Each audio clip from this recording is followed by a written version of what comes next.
আত্ম অনুপ্ৰেৰণা। বিদ্যালয় বা মহাবিদ্যালয়ত পঢ়ি থকা ছাত্ৰ ছাত্ৰীসকলক উদ্দেশ্যি আজিৰ এই খণ্ডটি।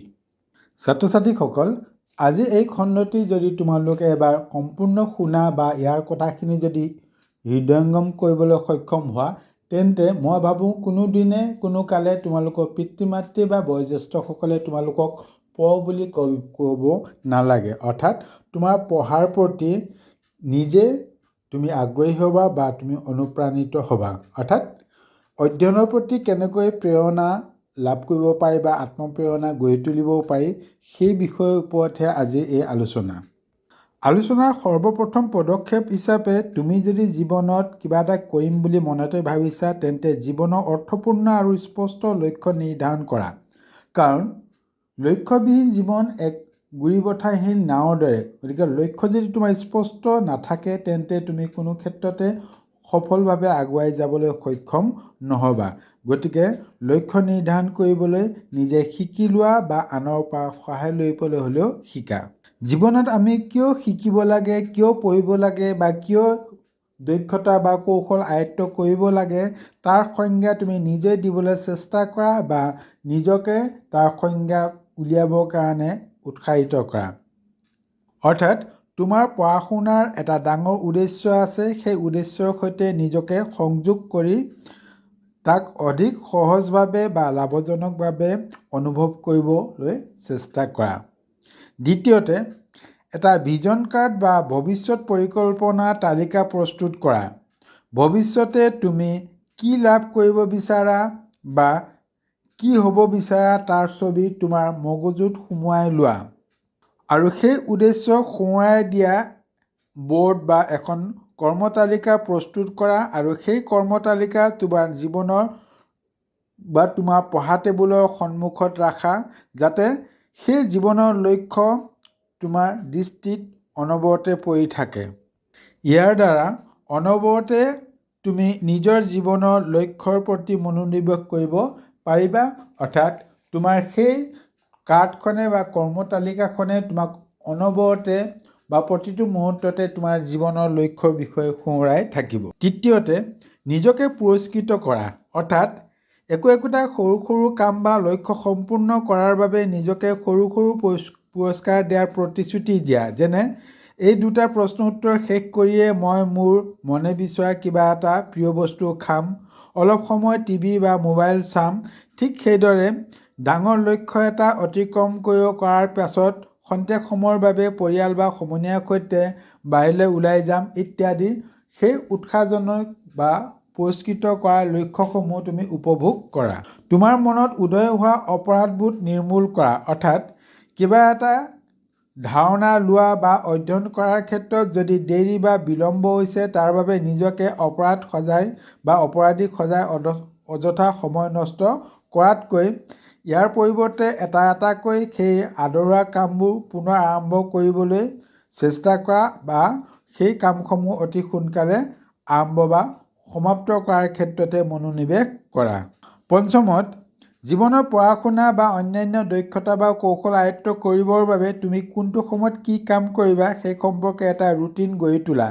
এটা সামঞ্জস্যপূৰ্ণ অধ্যয়নৰ সময়সূচী নিৰ্ধাৰণ কৰা আৰু সময়ৰ লগে লগে তোমাৰ সেই নিৰ্দিষ্ট কামসমূহ তোমাৰ মগজুত যাতে খেলাই থাকে আৰু যথাসময়ত সেই কামখিনিও তোমাৰ অধ্যয়নৰ লগত জড়িত কৰা, যাৰ ফলত কোনো এটা কাম আৰম্ভ কৰাত তোমাৰ বাবে সহজ হৈ পৰিব।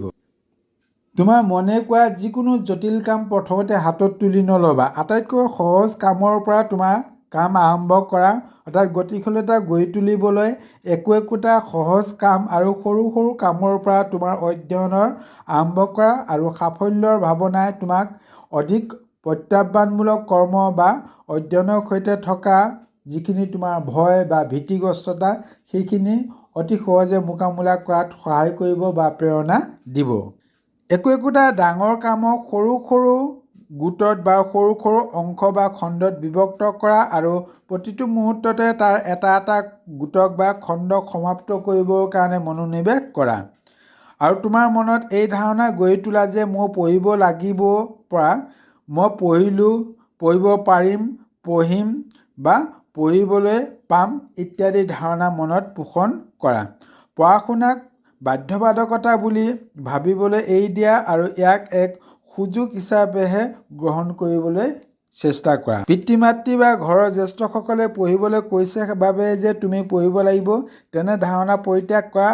তোমাৰ পঢ়াৰ উদ্দেশ্য যে তোমাৰ জীৱনৰ লগত এটা সম্বন্ধ আছে সেই কথা তুমি উপলব্ধি কৰিবলৈ চেষ্টা কৰা। ইয়াৰ দ্বাৰা পঢ়া শুনা কৰাটো তোমাৰ বাবে এক মনোৰঞ্জনৰ অংশলৈ ৰূপান্তৰিত হ'ব। ই বাধ্যবাধকতাৰ পৰা আঁতৰি যাব।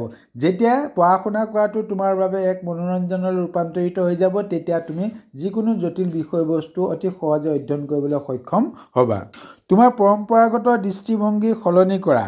সফলতাৰ কল্পনা কৰা বা সেই সফলতাৰ পৰীক্ষাত উত্তীৰ্ণ হোৱাই হওক, ডিগ্ৰী শেষ কৰাই হওক বা সপোনৰ চাকৰি বা জীৱনৰ লক্ষ্য প্ৰাপ্তি কৰাই হওক, এই সকলো কল্পনাই বা দৃশ্যায়নে, যাক আমি ভিজুৱেলাইজেশ্যনে তোমাক অনুপ্ৰাণিত কৰি ৰখাত সহায় কৰিব।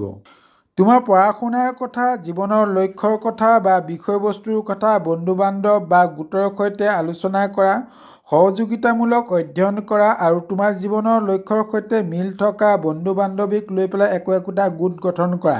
ইয়াক আমি বিহাৰ মডেল বুলি ক'ব পাৰোঁ।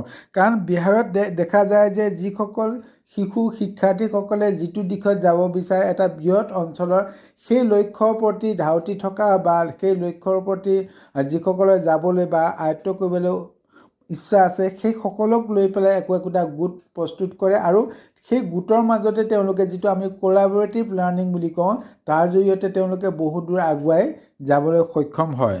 যাৰ ফলত এই গোট বা সহমত সম্পন্ন বা সহলক্ষ্য সম্পন্ন গোটসমূহৰ অংশীদাৰ সদস্যসকলে তোমাক জবাবদিহি কৰি ৰাখিব পাৰে আৰু যাৰ ফলত প্ৰত্যেকেই অধিক সক্ৰিয়ভাৱে নিজৰ নিজৰ লক্ষ্যৰ লগত সামূহিক লক্ষ্যৰ প্ৰতিও অনুপ্ৰাণিত হ'ব পাৰে। যিকোনো আলোচনা বিলোচনাৰ ক্ষেত্ৰত যাতে অধিক সময় অপব্যয় নহয় তাৰ বাবে তুমি বিলম্ব সীমিত কৰা, অৰ্থাৎ আলোচনা আৰম্ভ কৰা আৰু প্ৰত্যেক সমস্যা বা প্ৰত্যেক সদস্যই নিজৰ মন্তব্য সম্পূৰ্ণ কৰাৰ ক্ষেত্ৰত মাত্ৰ 2 মিনিটৰ বাবে অধ্যয়নৰ প্ৰতি প্ৰতিশ্ৰুতি, অৰ্থাৎ দ্য 2 minutes ফ'কাছ মেটাম কৌশল গ্ৰহণ কৰা। অৰ্থাৎ ইয়াৰ অৰ্থ এইটোৱে হৈছে যে এটা দিনত এজন ছাত্ৰই বা তুমি বা তোমাৰ গোটৰ সমনীয়াসকলে কি পঢ়িলে, কি বিষয়বস্তু অধ্যয়ন কৰিলে, কি ৰেফাৰেঞ্চ চালে বা কি ধাৰণা আয়ত্ব কৰিবলৈ সক্ষম হ'লে কেৱল মাত্ৰ 2 মিনিটৰ সময়ৰ ভিতৰতে গোটৰ সকলো সদস্যৰ মাজত প্ৰকাশ কৰিব লাগিব। ঠিক সেইদৰে যদি গোটটোত যদি 20 জন সদস্য আছে, 20 জন সদস্যই 2 মিনিটকৈ 40 মিনিটৰ ভিতৰত 20 জন সদস্যই দিনটোৰ ভিতৰত লাভ কৰা অভিজ্ঞতাসমূহ 40 জন সদস্যই সমানে লাভ কৰিবলৈ বা বুজিবলৈ সক্ষম হয়। তাৰ দ্বাৰা 1 গুণতকৈ একে সময়তে 10 গুণ 20 গুণলৈকে এজন ছাত্ৰ বা ছাত্ৰী উপকৃত হ'ব পাৰে।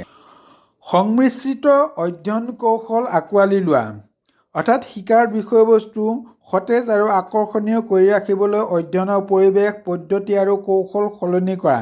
যেনে চকীৰ পৰা উঠি পেলাই হাতত কিতাপ লৈ ঘূৰি ফুৰি কেতিয়াবা পঢ়িবলৈ আৰম্ভ কৰা বা পঢ়া, কেতিয়াবা বাহিৰত গৈ মুক্ত পৰিৱেশত পঢ়া, মাজে মাজে মনে মনে পঢ়া, মাজে মাজে চিঞৰি পঢ়া, মাজে মাজে অংশ কৰি পঢ়া বা মাজে মাজে লিখি পেলাই আকৌ পঢ়া। সেইদৰে তোমাৰ অধ্যয়নৰ কৌশলসমূহ সম্পূৰ্ণ কাঠামো চেঞ্জ কৰা। একেধৰণৰ একঘেয়ামী অধ্যয়ন কৌশলৰ পৰা বিৰত থাকি ভিন্ন ধৰণৰ অধ্যয়ন কৌশল অৱলম্বন কৰিবলৈ চেষ্টা কৰা। জীৱনত উন্নয়ন বা বিকাশৰ মানসিকতা আঁকোৱালি লোৱা, নিজকে সোঁৱৰাই দিয়া যে প্ৰচেষ্টাৰ দ্বাৰা সকলো কঠিন কাম সহজসাধ্য হৈ পৰে। এতিয়া দেখাত কঠিন যেন লাগিলেও তুমি এনে দক্ষতা বা কৌশল আয়ত্ব কৰিব পাৰিবা বা কৰাৰ সংকল্প লোৱা যিটোৱে তোমাৰ এই সকলো কঠিনতকৈ কঠিন কাম অতি সহজে কৰি তুলিব পাৰে। তুমি কৰা প্ৰতিটো কামৰ বা প্ৰতিটো অধ্যয়নৰ অগ্ৰগতিৰ মূল্যায়ন বা মূল্য নিৰূপণ কৰা। তুমি কি অধ্যয়ন কৰিলা, কি ধাৰণা আয়ত্ব কৰিলা আৰু কি তোমাৰ নতুন বিষয়বস্তুৰ সান্নিধ্যলৈ আহিলা তাৰ এখন তালিকা বনোৱা আৰু পাৰিলে নিজক সেই তালিকাৰ জৰিয়তে পৰীক্ষা কৰা। ই তোমাৰ অনুপ্ৰেৰণাক অধিক উৎসাহিত কৰিব। তোমাক প্ৰেৰণা কোনোৱে নিদিয়ে, প্ৰেৰণা তুমি নিজে বিচাৰি ল'ব লাগিব। প্ৰেৰণা তুমি বিচাৰি ল'বা বা বিচাৰিবলৈ অভ্যাস কৰা। প্ৰেৰণা কেনেকৈ বিচাৰিবা? আজৰি সময়ত প্ৰেৰণাদায়ক ভিডিঅ' চাবা, প্ৰেৰণাদায়ক পডকাষ্ট চাবা, অনুশাসনৰ জৰিয়তে জীৱনৰ লক্ষ্যত উপনীত হোৱা মহান ব্যক্তিসকলৰ জীৱনী পঢ়া, জীৱন সংগ্ৰাম পঢ়া বা বিশ্ববিখ্যাত সফল ব্যক্তিসকলৰ অতীত ইতিহাস পঢ়া ইত্যাদিয়ে তোমাক তোমাৰ কৰ্মপ্ৰেৰণা জগাই তোলাৰ লগতে তোমাক অধিক উৎসাহিত বা অনুপ্ৰেৰণা জগাই তুলিবলৈ সক্ষম হ'ব। জীৱনৰ ডাঙৰ লক্ষ্য, ডাঙৰ সপোন আৰু ডাঙৰ আকাংক্ষা গঢ়ি তোলা, নিজৰ প্ৰতি দয়া আৰু সহানুভূতিশীল হোৱা, অৰ্থাৎ নিজৰ জীৱনৰ প্ৰতি ভালপোৱা ভাৱ জগাই তোলা আৰু সৰু সৰু কৃতিত্বক ফূৰ্তিৰে উদযাপন কৰা আৰু কোনো কাম আৰম্ভ কৰাৰ ক্ষেত্ৰত পলম নকৰিবা বা অপেক্ষা কৰি নাথাকিবা। এটা মুহূৰ্ত অপব্যয় নকৰাকৈ এতিয়াই কাম আৰম্ভ কৰা, অৰ্থাৎ ৰাৱণৰ বাণী লোৱা। কালিলৈ কৰিম বুলি ভবাটো আজিয়ে আৰু আজি কৰিম বুলি ভবাটো এতিয়াই আৰম্ভ কৰা, তেতিয়াই তুমি জীৱনত সফল হ'ব পাৰিবা। আশা কৰোঁ এই কথাখিনিয়ে উঠি অহা যুৱ প্ৰজন্ম বা বিদ্যালয় বা মহাবিদ্যালয়ত অধ্যয়নৰত ছাত্ৰ ছাত্ৰীসকলৰ কাৰণে কিঞ্চিতমান হ'লেও উপকৃত কৰিব। এই কথাখিনি যদি অনুসৰণ কৰি পেলাই নিজৰ অধ্যয়ন যদি আগুৱাই নিয়ে, তেন্তে মই জানো বা মই নিশ্চিতভাৱে ক'ব পাৰোঁ যে কোনো ছাত্ৰ ছাত্ৰীক অভিভাৱকে বা পিতৃ মাতৃয়ে পঢ় বুলি ক'ব নালাগে। সেই আত্মসচেতনতাকণ নিজেই যেতিয়া আয়ত্ব কৰিবলৈ সক্ষম হ'ব, তেতিয়া তেওঁলোকৰ জীৱনৰ সফলতা কোনো বাধা দি ৰাখিব নোৱাৰে। তোমালোক সকলোকে ধন্যবাদ জনাই আজি এই খণ্ডটি সমাপ্ত কৰিছোঁ।